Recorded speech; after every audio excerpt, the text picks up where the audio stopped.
Welcome to my channel. In this video I would like to discuss the Kharkiv offensive in the beginning of September 2022, and I would call this video Ukraine's greatest victory so far, because this is the only time when the Ukrainian army soundly defeated the Russians without the Russian claim that they have retreated out of goodwill. So let us remind us the situation as it was in August 2022, when the front around Kharkiv was largely static and the Russians did not mobilize their army yet, meaning that they didn't call up any reserves. So it was a professional Russian army. We should really take this into account when we want to evaluate this battle, which I would do at a later stage in this video.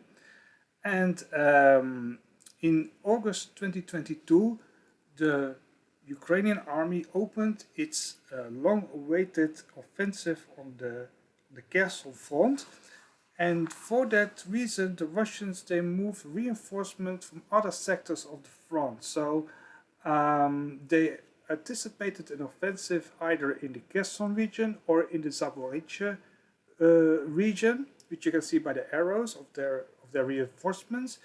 And most of their reinforcements, or a large part at least, came from the Kharkov front, and because they regarded this front as rather static, meaning that it didn't change so much since the Russian invasion of Ukraine.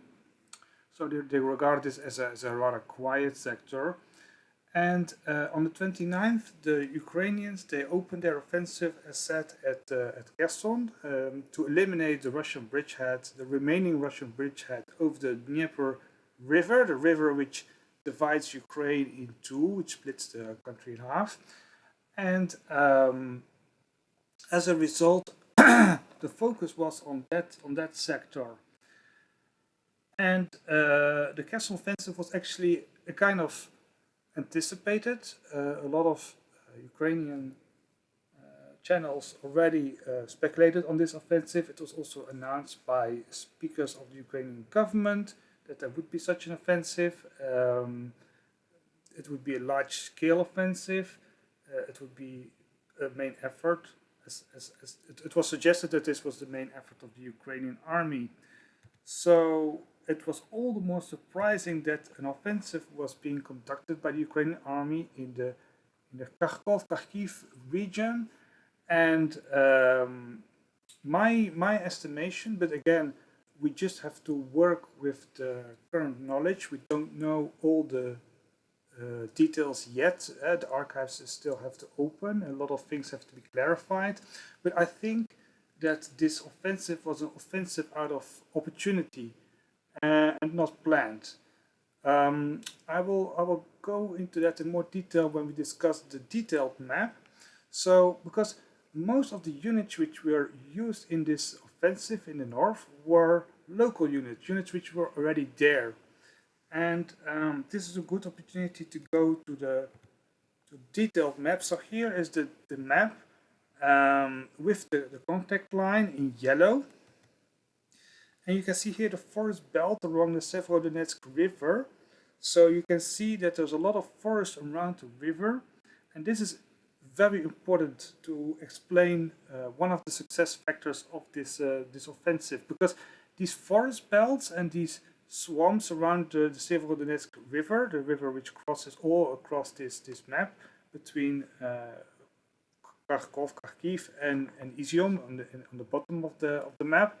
And these forests, they actually mask the movements of forces, the Ukrainian forces. So they could move forces over the river, or at least in the sector where they would like to attack, without being noticed too much. And what also is quite remarkable is the fact that this was the only sector where the Ukrainians still had a foothold over the on the east bank of the Severodonetsk River, because by the summer of 2022 they managed to drive out the Ukrainians east of the Severodonetsk River, except in this sector where they have, as you can see on the map, they still have a foothold on the east bank near Bayaklea. And it seemed like the Ukrainians didn't have a lot of forces over there, but that will change very soon, as we will discuss. So first there was this movement, at least it seemed like, of the 92nd Mechanized Infantry Brigade, which moved into position. And then there was suddenly, and that's why I emphasize these forest belts as a factor of importance in the preparation of this battle. There were an airborne and an air landing brigade which arrived in the same sector, which are kind of like were held in reserve perhaps, or they were moved in. Not a very large force, but large enough. I mean, a brigade is on average between 3,000 to 5,000 men, so we could say 10,000 men altogether, max. And they were moved in, and these units were actually not equipped with heavy weapons, meaning that these are not tank units or with infantry fighting vehicles. These are airborne units, so they are relatively lightly armed compared to normal infantry units, and of course especially compared to tank units or mechanized infantry units. But again, every unit will play its role in the battle, as we shall see, and that's why I made this detailed map about the different kind of units in the environment, so that you can have a good appreciation about which kind of role these units played. So they moved to the front. You can see the 6th of September.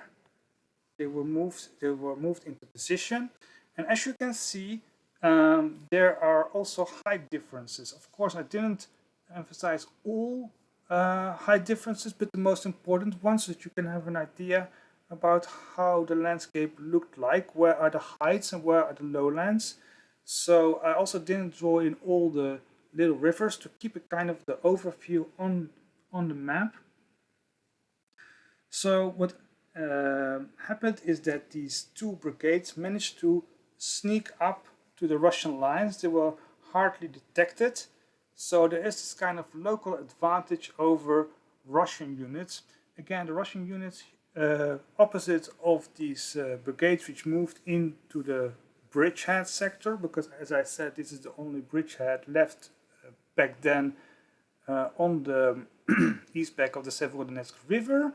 I mean, there were some Russian units which I could not really totally identify, but we could say there are kind of roughly 2 brigades in manpower, and I put question marks because I don't know exactly the number or the composition of these units. The Russians claim that these were largely local defense militia from the People's Republics, or they were Rosguardia, which are internal security troops. Anyway, they were in any case in their reading of this battle low-grade troops. But whatever we could think about this this fact or this reading of the story, it is very strange that the Russians would not defend this sector more attentively, or put some kind of reserve at least to make sure that this sector doesn't cause any problems, because there's no natural defense like the river, as you can see. Because in Izyum, for example, on the flank of Izyum, you can see there's a forest belt and a river, so there's a kind of natural defense. But here you can see there's hardly any natural defense. So it's rather strange that the Russians didn't put enough troops there to cover this sector. Again, this is something which needs to be clarified by history, why this was not done. People say that the Russians were lacking troops, which is believable. They didn't mobilize, they had shortage of combat troops, notably infantry. So again, I see this again as a kind of battle of opportunity.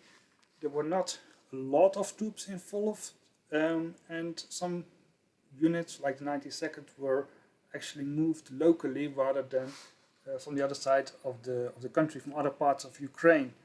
So, and what you can see is that again, it's mostly infantry and only one mechanized brigade, so not even a tank brigade from the Ukrainian side. I mean, you have the 4th Tank Brigade near Izyum of the Ukrainian army, as you can see on the bottom of the map, but this unit was rather meant to make sure that the Russians would not break out from the Izyum bridgehead, which you cannot see on this map, but it's on the south.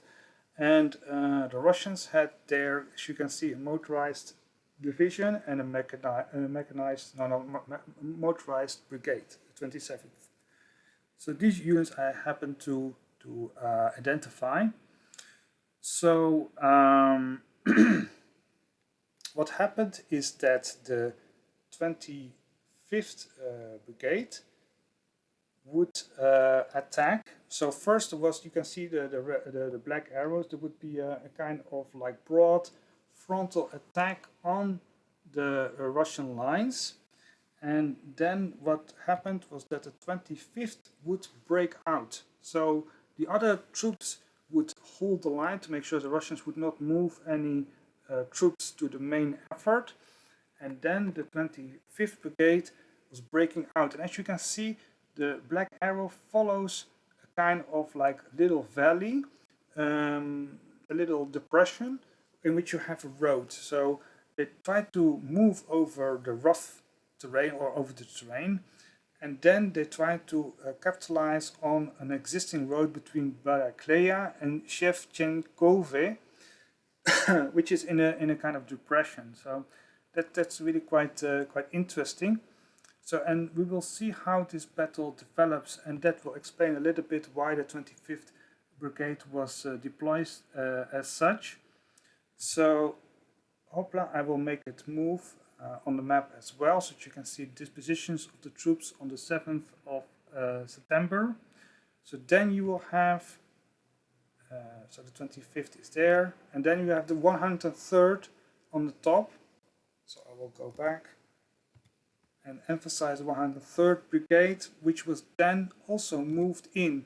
So you can see this is really a battle which a lot of local infantry troops were used, which were already there in the sector. So there was not like suddenly a surge of troops, except the 2 airborne air landing brigades.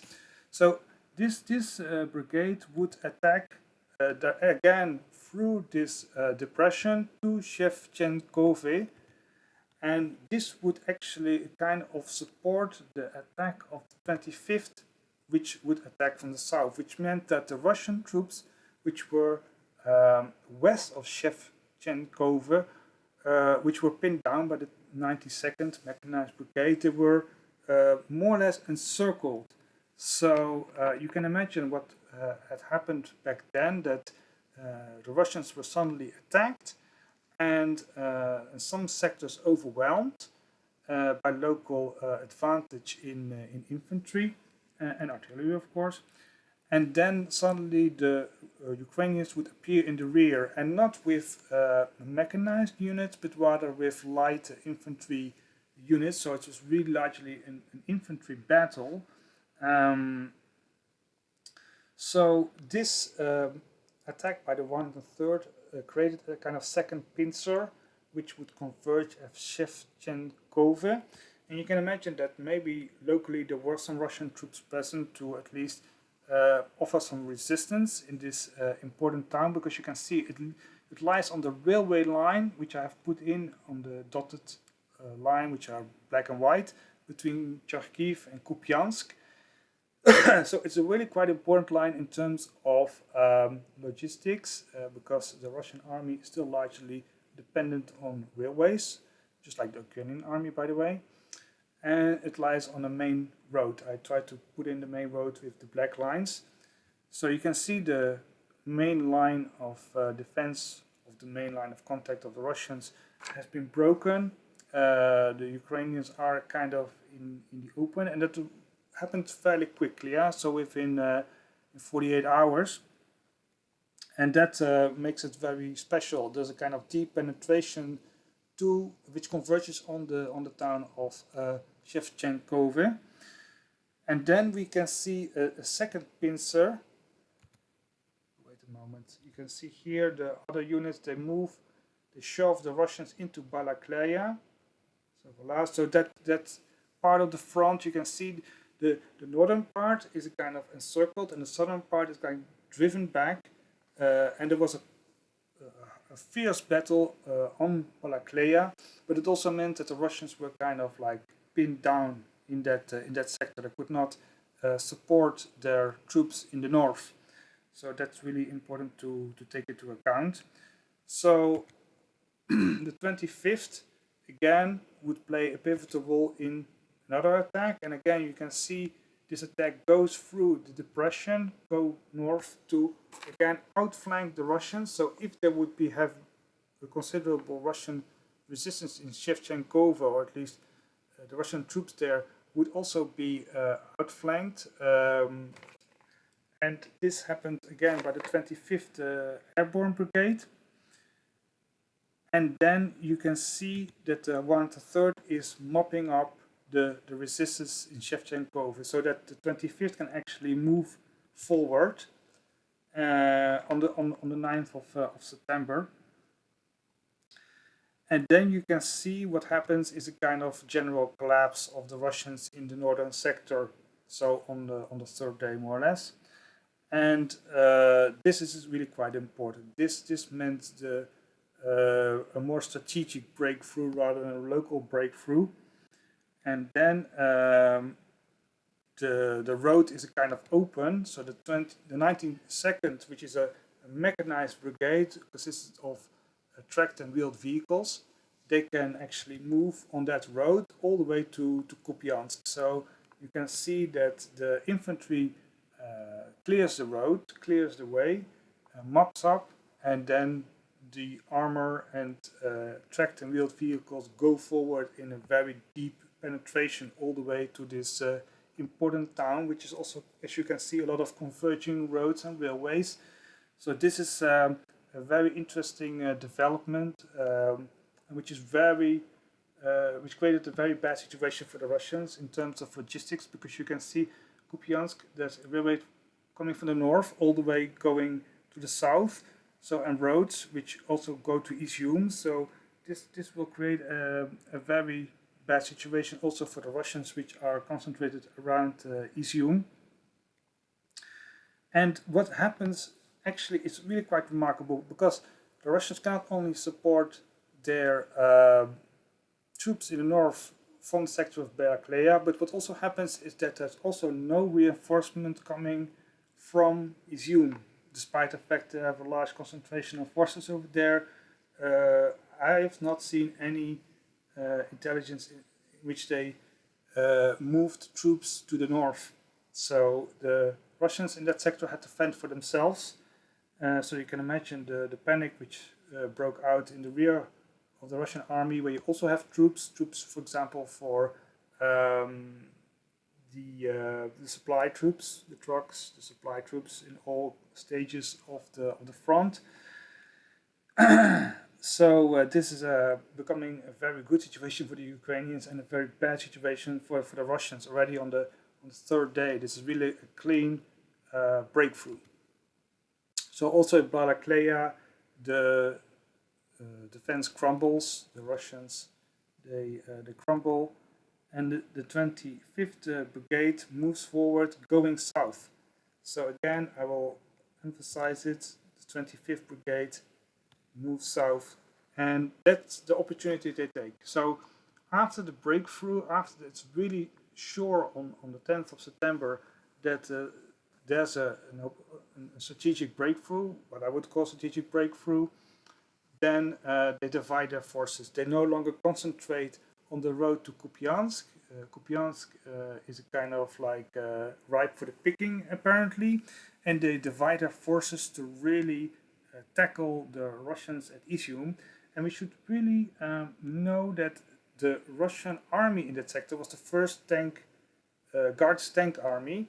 And this army was a kind of, as it says, a tank army, a mechanized force. I mean, not in whole, but at least the core of this army was formed by tank and mechanized forces, which were originally meant to take Kharkiv, if you wish, and to break down in Izyum and really attack the Ukrainians in the north of Donetsk Oblast.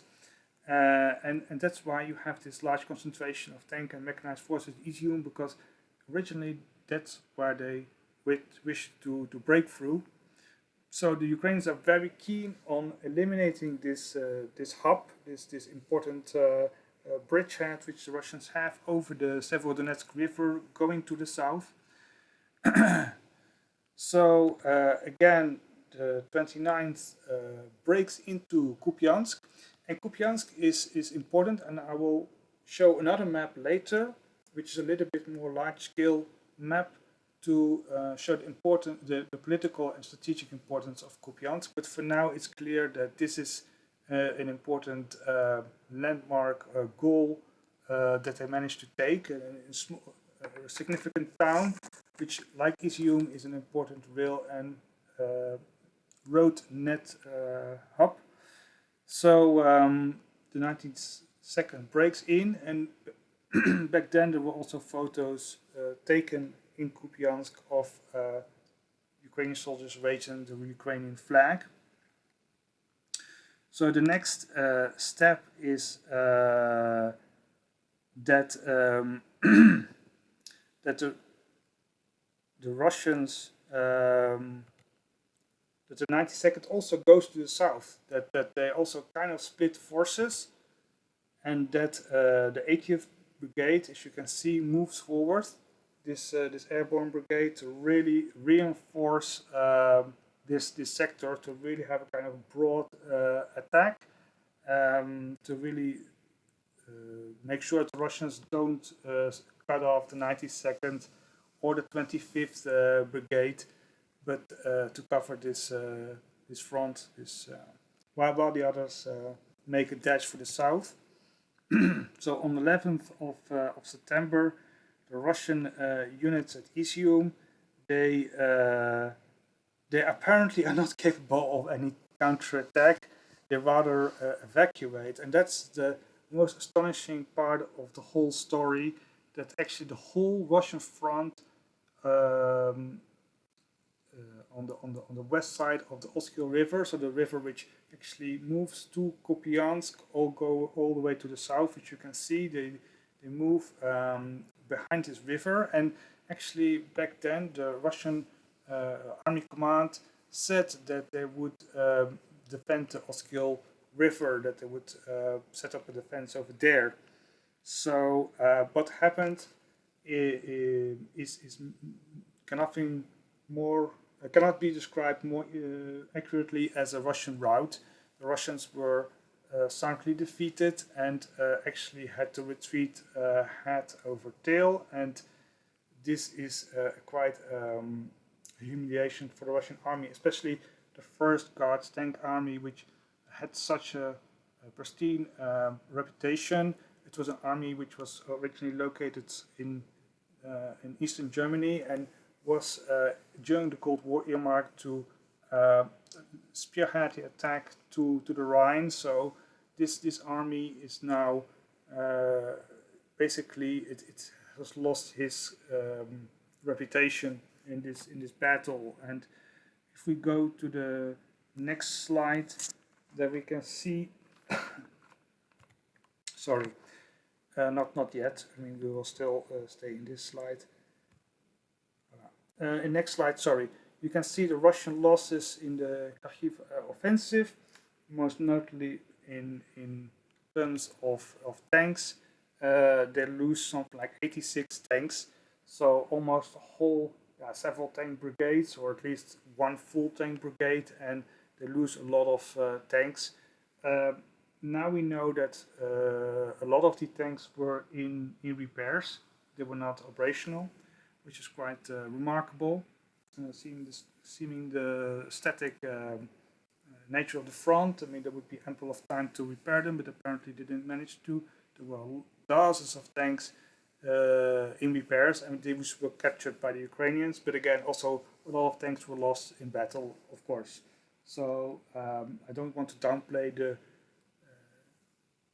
Ukrainian army, but again, a large part of these tanks which were lost by the Russians were actually tanks in a repair depot. Artillery is the same, 106 pieces of artillery, so again significant. Several brigades again of artillery. Armored vehicles, 158. Again, a lot of material was lost, so like hundreds of pieces of material were lost, and the manpower loss was also quite significant. Almost 3,000 is the estimation. In terms of dead, wounded, prisoners. What should be said is that the Russians in several sectors fought very valiantly, like in Balakleya, but in a lot of sectors they just broke and run. So that's why they have significant losses, but not severe. The humiliation was more due to the fact that the lines were easily broken and that they had to evacuate, and that actually it was a kind of cascading effect, that there was a kind of panic spreading among the troops. So it was rather a psychological breakdown, and actually also kind of wake-up call for the Russians that they really had serious issues, especially manpower issues. So now I will move to another map which I made, in which you can see things more clearly from a strategic perspective. So stay with me and we will move to this map. So you can see here more easily the border with Russia, the Russian Federation, in dark green. And what is light green is the area which the Russians conquered in Ukraine in February, March, April. And I didn't really specify the units, but I just put several boxes to have an idea where the largest concentration of Russian troops were. And you can see here the city of Kharkiv, as a major road and railway hub, which was not taken despite its proximity with the Russian border in February. And Izyum in the south, which was taken after a very hard battle somewhere in April. And you can see there's a bridgehead, and in this bridgehead was concentrated the core of the 1st Guards Tank Army, meaning the mechanized and armored troops. And you can see here they were like a threat to Sloviansk, which is in the south, and Barvinkove. So that's why the Ukrainians had a large concentration of their own tank and mechanized forces in this sector, which actually didn't play any significant role in this Kharkov offensive, which was quite remarkable. It was largely an infantry battle, I would say, which makes this even more remarkable. So Kupiansk, you can see here around the Oskil river, which runs from north to south, from Russia to the Severodonetsk river. And again, around the Severodonetsk river, I have drawn in the forest belts, which actually is quite an interesting feature of this river, that it is such surrounded with such forests and swamps, which makes it difficult to traverse. But again, for infantry, that would be not such a big problem.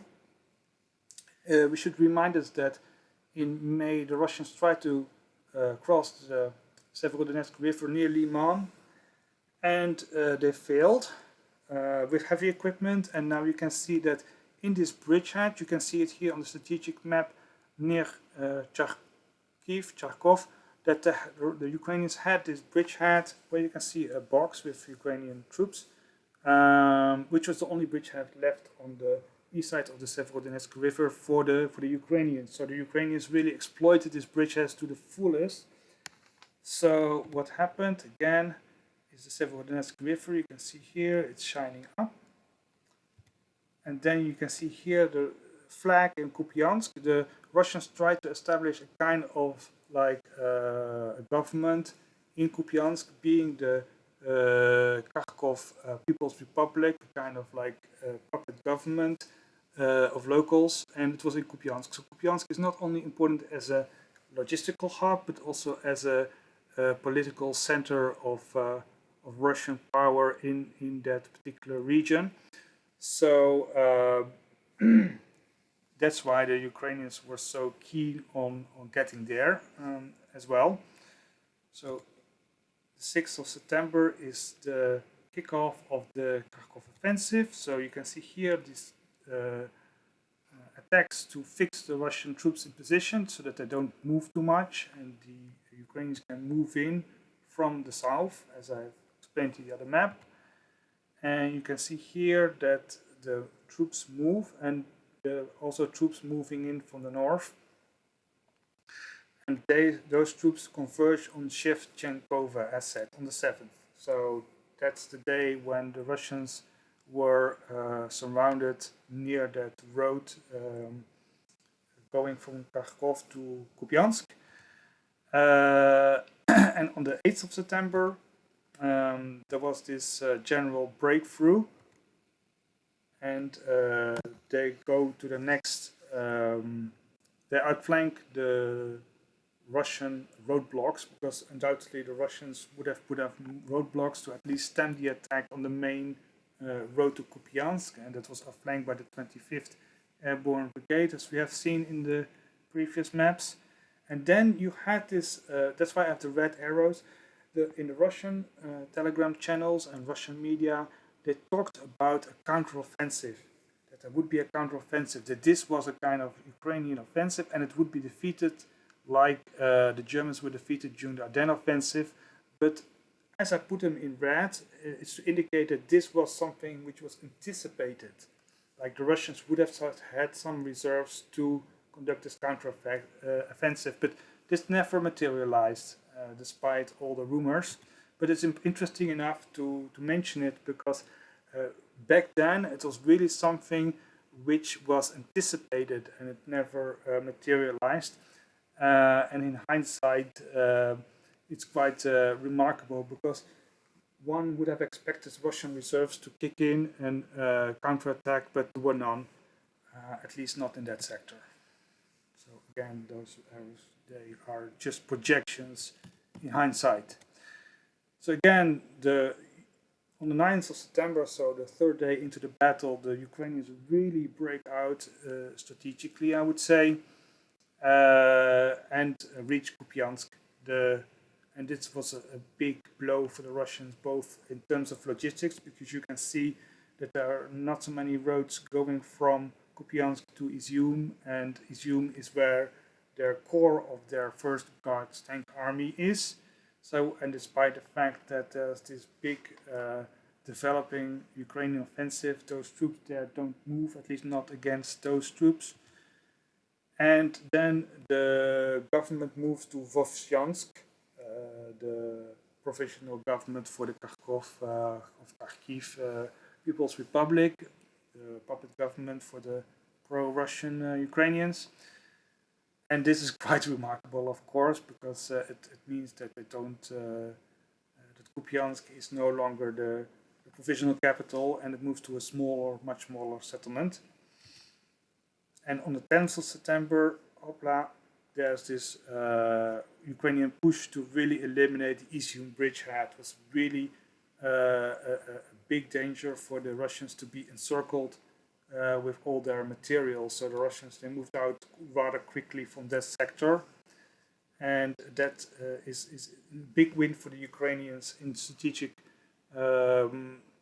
because you can see there has this been Izyum bridgehead, which was always a threat to Sloviansk, a threat of a Russian breakout in the north, which could roll up the Ukrainian defenses in the southern sector.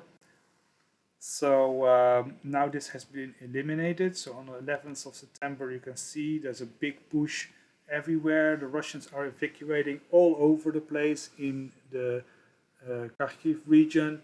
They totally evacuated all in other sectors as well. So I will show it again.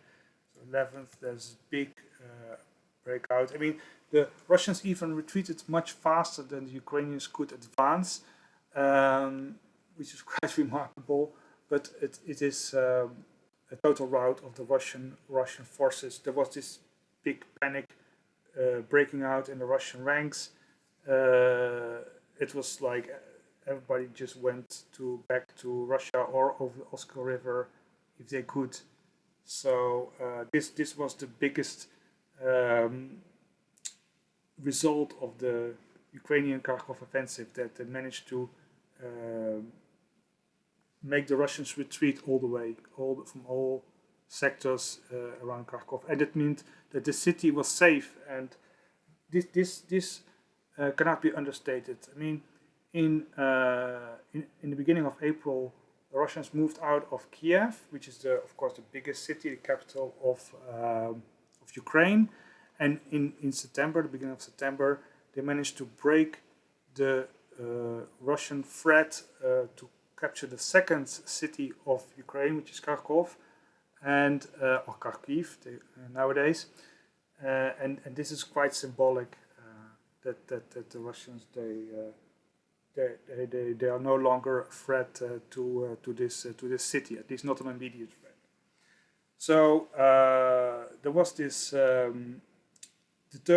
determination by the Russian army to make a stand at the Oskil River, which you can see here. It's being highlighted right now, so it's much more clear what we are talking about. The river moving all the way to Russia to the south, and this is a quite feasible thing in normal circumstances. But what happened is actually that the Ukrainians managed to break through this defensive line, which only existed on paper, by the way. So you can see here the brown defensive line, which actually was just declared, but which was not fortified at all, or prepared in any sense. So it was just on paper. They said this is our defensive line now, but the Ukrainians were on the 16th of September. You can see here in the north, they managed to get over it. They managed to establish a bridgehead near Kupiansk.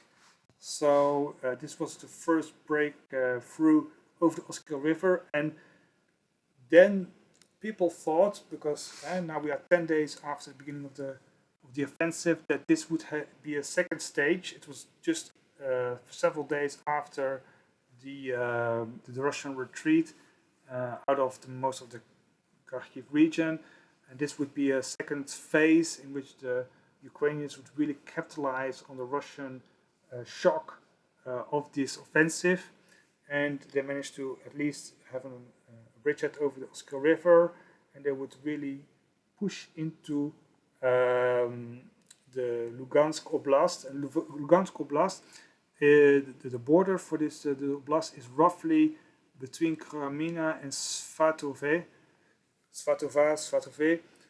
which you can see here, where the railway line from Kupiansk to the east runs through all the way to Severodonetsk.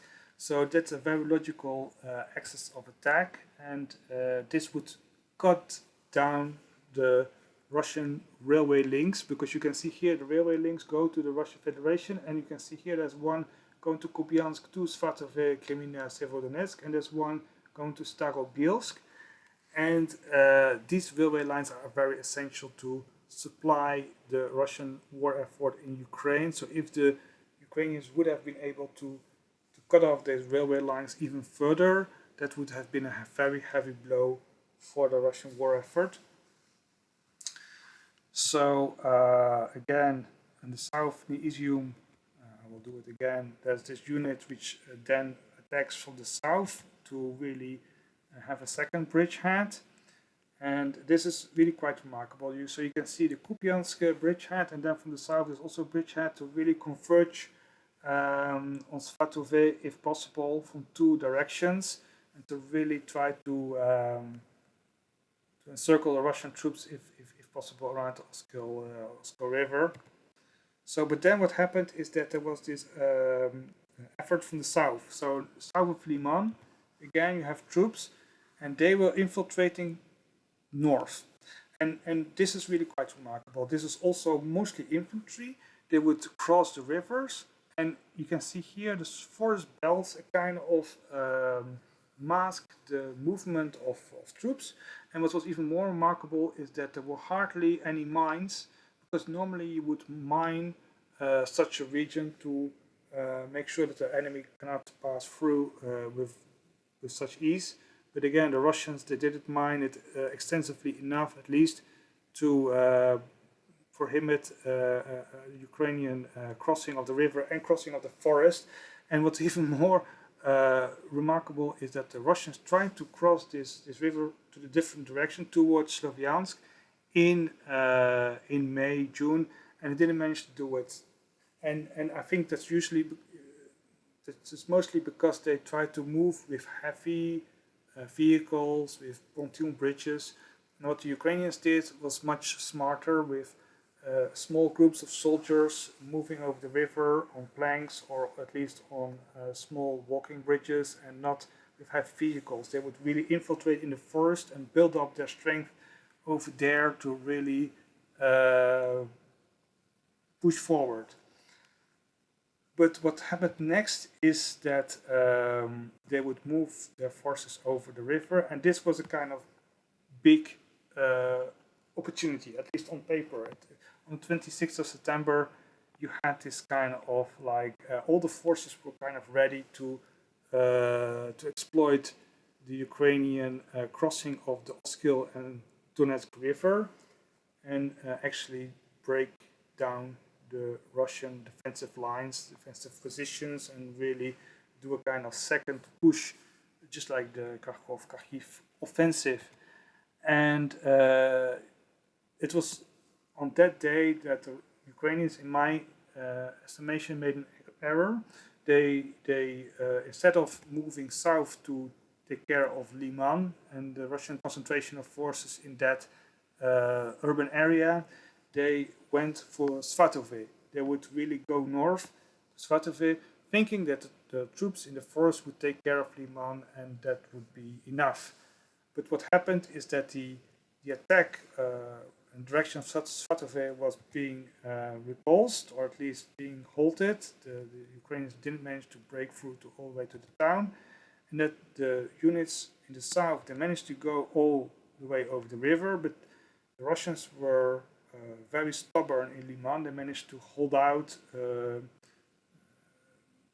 for several days. You can see now it's September 28th, and the Russians were making a stand so that they could also organize defenses between Kremina and Svatove, and make sure that the Ukrainians would not have a clean breakthrough. There would be a stand. So, and the attack towards the north was redirected again to cut off the Russian retreat. So that's a kind of a correction of the initial Ukrainian effort.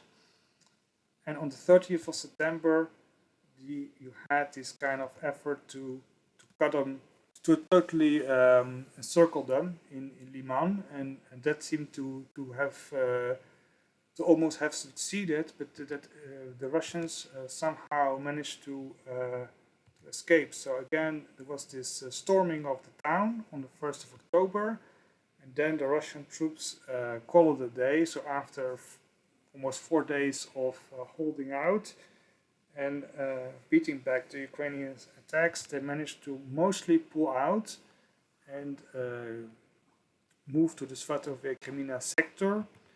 And then you had this kind of general retreat from the east bank of the Oskil River, so that defensive line totally becomes useless, overrun by Ukrainian troops. So it's a big success for the Ukrainians to cross the Oskil River, which is quite a feat, and to take Liman.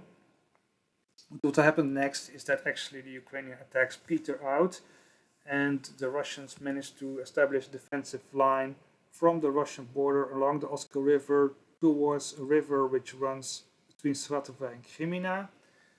And since then, the battles there have been moving to and fro between the two warring parties.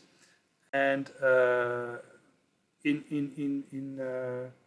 the end of 2022, the Ukrainians have tried to break through to Svatove, to Kremina, to really get over the river, to go to the Russian rear, in an effort to cut the last railway line from the north to Starobilsk, but they were not successful. And since then, the Russian line which you can see in brown on this map, have been really heavily fortified and even reinforced with Russian mobilized troops, by the way. And this is kind of the end of the Kharkiv. Sorry, I always lapse a little bit in the old name, which is very well known from the Second World War. This is the end of the offensive. So to wrap it up, the Kharkov offensive, the Kharkiv offensive, was a big success for the Ukrainians. You can see there's a what we have seen is that it was largely an offensive of opportunity, a lot of local troops, and there were 2 brigades of relatively light troops, the airborne and air landing troops, which made the actual breakthrough and breakout, together with the 92nd mechanized brigades. But again, no tank brigades as far as we know. Again, historical research still has to be done, so maybe something will be unfolded, but so far it has been an infantry battle. And this triggered the general Russian retreat towards Russia and behind the Oskil River of the 1st Guards Tank Army, which was in no way intervened in any meaningful way. It was quite a disgrace. They lost a lot of material and still recovering from this until the very day. There has been no major offensive by the Russians in this sector. But again, the Ukrainian offensive also petered out against expectations. People really expected the Ukrainians to move forward and go crash into the Lugansk Oblast and cut off the Russian railway lines, logistics, because this is a very important aspect, as you can see here on the strategic map, that you have these railway lines going from north to south, and by cutting them, they would have made the Russian logistics quite a challenge going forward.